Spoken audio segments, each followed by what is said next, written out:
think it finally worked. I think it finally worked, guys. I'm so sorry. Um, so, probably gonna be a while before I actually get anyone in here. So, I kind of just wanted to explain what we're doing here. Um, I know you guys have been asking me for an autobiography for a really, really long time. Um, and I have been trying. I've been trying to write one for a really long time. Um, and I have not been able to do that. So hold on, I think I gotta pull chat up on here so that I can actually see what you guys are saying, because chat is not, oh wait.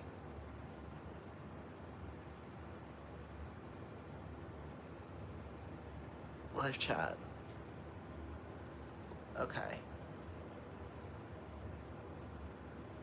Okay, no, go away. Alright.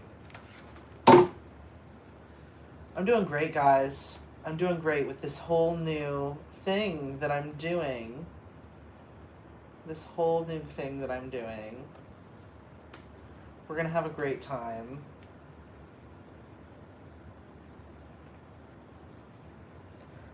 Alright. I've got to be able to see your chats. Alright. So, adjust myself here, because I'm not used to streaming this way. So, y'all have been asking me for an autobiography for a really long time. And I decided to finally oblige. And this is the way that I wanted to present it to you guys. Because I have tried sitting and writing an autobiography over and over and over again, and I have not been successful. It takes a lot of time, and I have yet to have that much time and money to go ahead and do that for you guys. So I kind of wanted to start from the beginning. I know you guys like my stories. I wanted to kind of warn you ahead of time that this is going to be sad. It's going to be a sad stream for a couple streams. But I wanted to kind of start in the beginning, which is I was born in Charleston, South Carolina. I lived in a little town called Goose Creek. And I wanted to, before I get started, I wanted to let you know, you guys can ask me questions. I have the chat up for a reason. If you want clarification on anything, just let me know. But I was born in Charleston, South Carolina. I grew up in this little town called Goose Creek.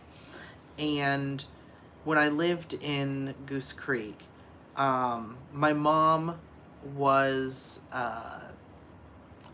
I'm not exactly sure what she was doing at the time. I know she was a waitress for a while, and I think she was going to school to be a sports broadcaster. I think that's what she wanted to do with her life. She wanted to be a sports broadcaster. And my father, my biological father, Al, he was a soldier. He was in the Army. So he wasn't there when I was born.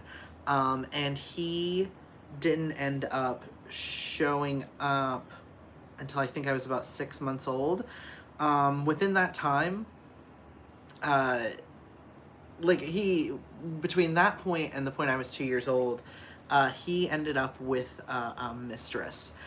And he had gone on a business trip. I'm not exactly sure what he was doing at that time. He had taken some job after he got out of the Army. But he went on a business trip, and my mother called his hotel, and she was like, a woman answered at the hotel, and my mom was like, "Who the hell are you?" And the woman said, "I'm Al's girlfriend. Who the hell are you?" And my mom said, "I'm his wife." And she filed for divorce the next day. So, and I never saw my dad really at all after that. Well, there was one time we tried to reconnect. I will get into that way later on in this story. By the way, like the stream if you're in here and you enjoy this kind of thing. So, when my parents got a divorce, we ended up moving to like Appalachian, Ohio, with my grandparents, my mother's parents. Now, my mom. So, is your biological dad different than your dad? Yes, he is.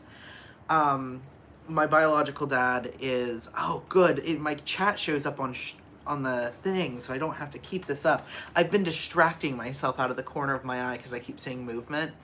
So, knowing the chat's going to show up on here has been a big help.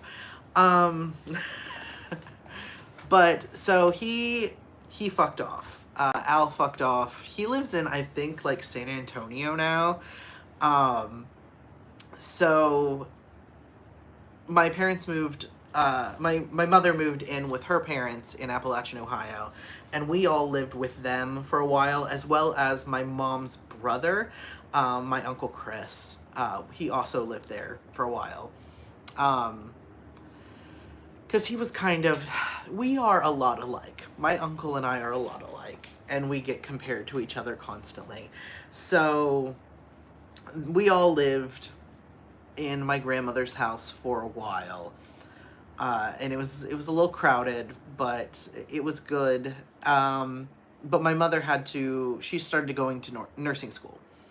Because being a sports broadcaster was not something that on its own was going to pay the bills, with me in the picture and my dad out of it. So we ended up, I'm trying to think, sorry, telling this all in chronological order is something I haven't really done before. My mother was going to nursing school. She was also working like 2 jobs. So I didn't really get the opportunity to see her that often, so I was pretty much raised by my grandmother. And she was like my biggest supporter, my biggest fan, always. She was always really, really good to me. So my mom and I never really got much of a, my mom and I never really had much of a relationship.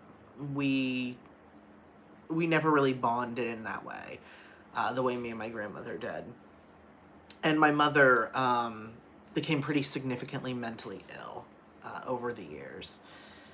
But when I was about 6, my mom met my dad, the guy I call my dad, the dad I talk about now. His name's Randy, and they met, and they ended up having my 2 sisters, my younger sister Logan and my older sister Chandler. Logan and I still don't particularly get along, but me and my youngest sister do.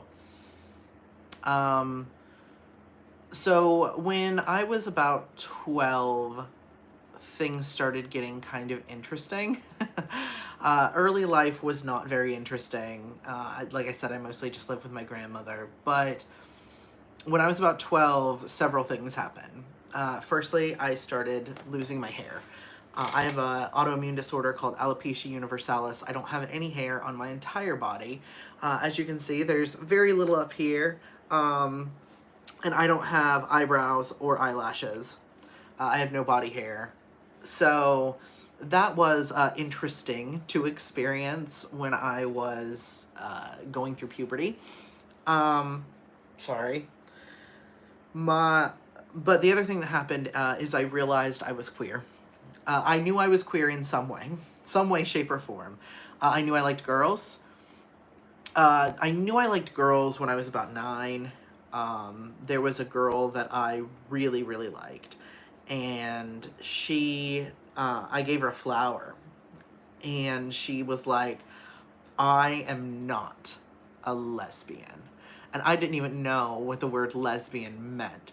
So I went to my great-grandmother, who was a staunch Baptist. And I asked her, I said, what is a lesbian? And she was like, where did you hear that word? That is sinful. That is sinful. Being a lesbian is sinful.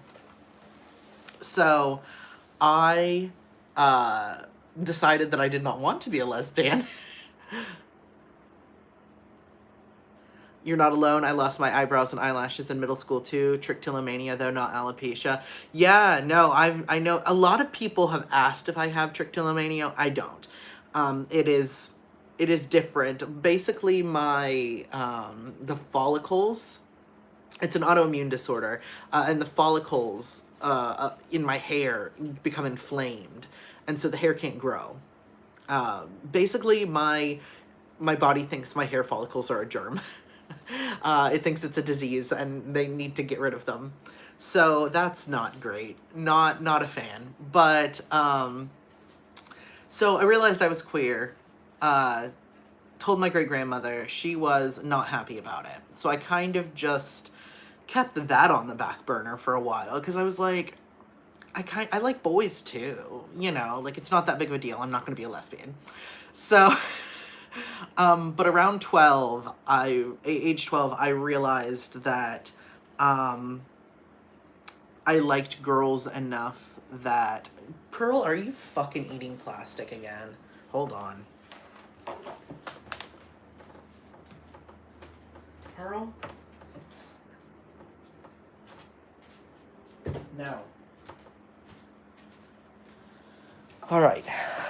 So, I realized I was queer, and I realized that my feelings for women, for girls, they weren't going away. But, so I came out to my parents around this time as bisexual, because I knew I liked girls, I knew I liked boys, so I was like, I'm bisexual. And my father said to me, we all have those feelings. You just need to learn how to push them down. And I was like, pretty sure we don't, actually. Pretty sure we don't all have those feelings, Dad. And he was like, yes, we do. We all have those feelings. You just need to learn how to get rid of them. So, I was like, Dad, I think you might be gay. Like, I think that's what's going on here. My dad was like, I'm not gay. And whenever I would bring up the fact that I thought my dad was gay, it would be a scandal. I'd get in huge trouble. My mother would freak out. This was also around the time that my mother's mental health really started to deteriorate. She was not doing well. My sisters both had health problems, and then I was also having health problems, mental health problems, because around this time too was when I started experiencing dysphoria. At the time though, I had no idea I was experiencing dysphoria, because I had no idea what dysphoria was, because this was like the early 2000s and nobody talked about this stuff. So I did not know I had dysphoria, and I was just going through my life with this sort of like nameless pain. This pain that I couldn't really describe to anyone. The best I can do is say that I felt completely disconnected from my own body. When I would look in the mirror, I didn't really recognize the person staring back at me. I just knew it was wrong. It was like looking in the mirror and literally seeing another person, because you know that this isn't how you're supposed to look. You don't know how you actually are supposed to, but that wasn't how I was supposed to look, and I knew that. And so I was like, am I fat? Am I ugly? Like, even when I felt rather good about myself in terms of how I looked, like I could look at what was in the mirror and know that I was like aesthetically pleasing. If you don't mind me asking, what were your mom's mental health problems? This woman, I'll be honest with you, I don't know what exactly she's been diagnosed with. She's always been pretty tight-lipped with it, even up until the point, like, we don't speak anymore, but she's always been really tight-lipped about it. I'm not sure what her diagnoses are. I would say probably bipolar disorder. I think she probably had bipolar disorder. She, when I was younger, she had incredibly poor anger management skills. She was always screaming, always yelling, always banging on walls. She would tear off her own clothes. It was just a lot. It was a lot that she was going through. And she wasn't kind to her children either. She was a perfectionist. She had a hoarding problem, a really, really bad hoarding problem. Our house was not, she had like an area that she kept clean, right? For when guests would come over. The rest of the house, no. It was unsanitary and in many places unlivable. And my dad was like both of them were kind of like compulsive shoppers too. Like they spent a lot of money, far more money than they had, which led to us leaving. Like there was like around the time the recession started, my parents ended up losing their house too, because they couldn't afford it. It was like right before the recession, I think. I missed your comment. I'm so sorry. It was not up long enough. Let me see. Let me see what I can pull off. I struggle hard with dissociation and probably some level of dysphoria, and I absolutely know that feeling of looking in the mirror and not recognizing yourself as yourself. Yeah, it's very hard to explain, and it's very hard to maintain any sort of sense of self when you are feeling like that. Because your whole sense of self is fucked. You don't know what you're supposed to look like. You don't know who you're supposed to be. There's no way to really plan for a future because you don't see yourself as having one. You don't even feel entirely like a person.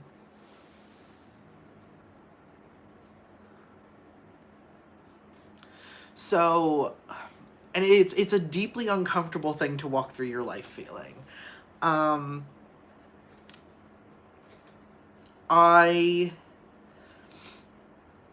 So I had this like I said, kind of like nameless pain. This feeling that never really went away. And that's why I'm such a strong advocate now for, trans people having access to information young, because I could have saved myself a lot of time and energy and hurt if I had just known. But I didn't know. And honestly, like there's no way my parents could have known either. I with the way things were back then, I highly doubt that anyone ever came to my parents and were like, this child has gender dysphoria. Because there was no moment where I was like, I'm a man. It was always just like, I don't know who this person in the mirror is. It isn't me. I don't know how to describe that without feeling like a crazy person. And I don't even know what I'm supposed to look like anyway. So, like, I just felt completely disconnected from my body. Like I was zipping on my own skin every day. Like somebody else kind of had the reins of things. And I started kind of engaging in this really risky behavior, to kind of feel alive. I had like some friends. This was also like right after 9/11. So there was like a lot of like young punks, and we would go hang out. We were mall rats. And at the mall, there were these two characters at the mall. There was the guy who worked at Spencer's. I don't remember his name, but I shit you not when I say he looked exactly like Robert De Niro in Taxi Driver. Or like maybe a little like Heroin Bob. You know the look, right? You know the look I'm talking about. But there was another guy at the mall who was the mall cop. And we called him Anarchy Bob. And Anarchy Bob, I could tell he genuinely cared about us because we were a bunch of like 12-year-old punks, like 13-year-old punks running around the fucking mall, causing chaos, stealing all sorts of shit. We stole all sorts of shit. But he didn't want to like get us in trouble because we were children, right? Like he didn't want to be like, the kids need to go to juvie for stealing a bunch of shit. Like, mostly Anarchy Bob wanted to get through electrician school. And he would tell us that all the time. He's like, guys, please stop stealing stuff. I just took this job so I can get through electrician school, please. And we never did. Poor Anarchy Bob. I really hope things turned out well for him. I hope things turned out well for Anarchy Bob. But that was also where I met my friend Joanna. And Joanna will come up later in the story. She was not Joanna at the time. She had a different name and a different gender back then. But she was a punk, and we liked each other, you know. We never ended up getting together, but we liked each other. And then there was one girl that I absolutely fell head over heels for. And that was, like, my first, like, true love, right? And she was confused about where she was at in terms of her sexuality. So we didn't work out. But, she rejected me, and I'll be real, I didn't handle it well. I was 12 and a moron. And I wish I had. And that's why I think it's really important to teach kids how to handle rejection well. Because if not, they're just going to have to figure it out on their own. And I engaged in a lot of, like, risky behaviors in terms of, like, self-harm. I had an eating disorder because I was under the misguided belief that if I simply, you know, threw up enough, I wouldn't have tits anymore. Because that was my big thing. Because I look at myself, like, as a young kid, and if I saw a kid who was exhibiting the behaviors I was, I would be like, oh, that's an egg. But there's no way, my parents, my doctors, anyone, I guarantee with the information they had back then, no one even knew. Because I had so many, like, self-harm behaviors.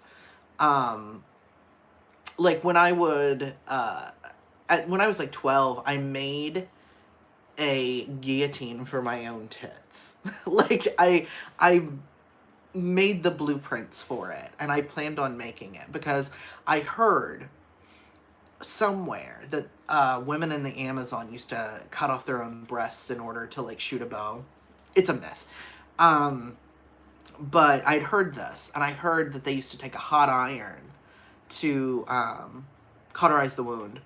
And I kept asking myself if I was tough enough to be able to do that without passing out. And I decided I wasn't. I decided I was indeed not tough enough to do that without passing out. So but that's, like, not a normal thing. That's like not a normal thing for, like, 12-year-olds to do, I feel like, you know. So like, I look back now and I'm like, oh, that was definitely gender dysphoria, but at the time I had no idea. So yeah, there was just a lot of stuff like that where I was definitely experiencing gender dysphoria, but I didn't have a name for it. So I was just sort of slowly losing my mind in a way that was really indescribable, which did not bode well for me. The other thing is that I desperately wanted to be loved. I could not really handle being alone. Because when I was alone, I had to be alone with my body. This body that something was wrong with it. And I couldn't sit there with myself the way I was. And so I was always trying to find someone to love me. And that's not a good way to go through your life. It's not good for yourself. It's not good for other people. I can pretty honestly say that from the ages of 12 to like 25, 26, maybe even like 27, basically all the way up until I started transitioning. That was my primary motivation for doing anything, was to be loved. And like I said, did not bode well. Not a good way to go about living your life.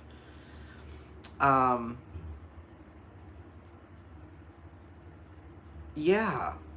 So I think I might wrap things up here. I'm gonna keep having these streams. Mostly, I'm gonna wrap things up because I noticed my phone's at 20%. I have noticed I can go live pretty fucking easily if I do it from my phone, so I may try to do this from here on out. I may try to stream from my phone. But is there anything you wanted to ask? If not, I'm gonna go ahead and wrap up the stream. I'll be kind of hitting off from this point on the next stream. I want to keep doing these.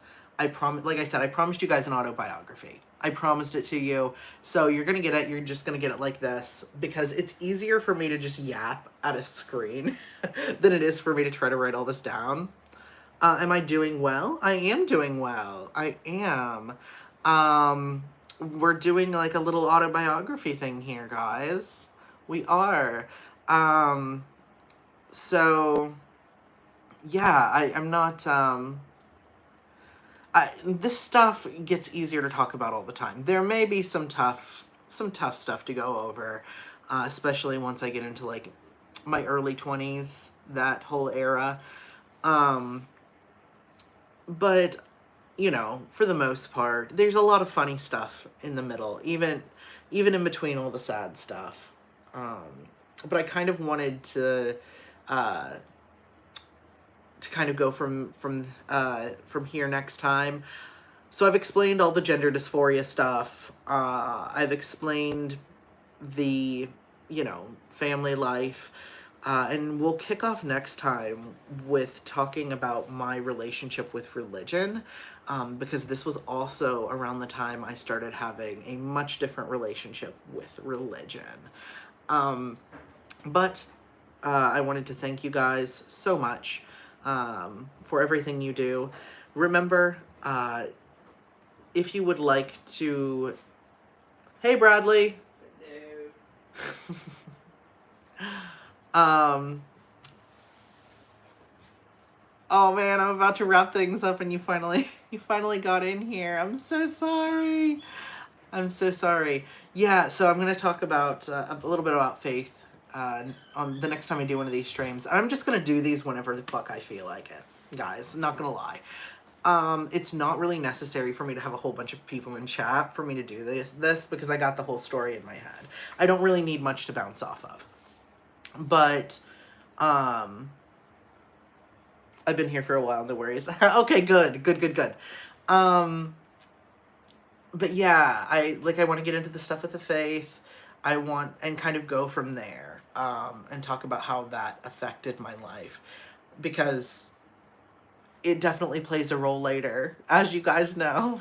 So, I hope you've enjoyed this. I'm gonna, like I said, keep doing it. And I'm just gonna do it whenever the fuck I feel like it. Whenever I get a few minutes of extra time.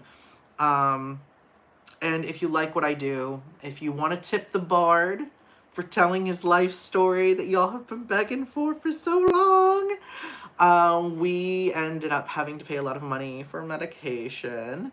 And, yeah, we gotta buy, like, cat food and stuff, too. So, if you would like to help with the cat food fund, you know how to get to the link tree. It's right down here. The Cash App is, Oliver Snow Content. The, Venmo is also Oliver Snow Content. And, yeah, hope you enjoy. Hope it gets us some money, because right now TikTok is screwing me. They are screwing me. The views have been awful. The pay has been awful. So I'm hoping I can make a little bit of cash off of this series. But of course, as always, drink a water, eat a food, be kind to yourself, to your neighbor, and to the earth. Thank you guys so much for everything you do. I hope you have a wonderful day, and God bless.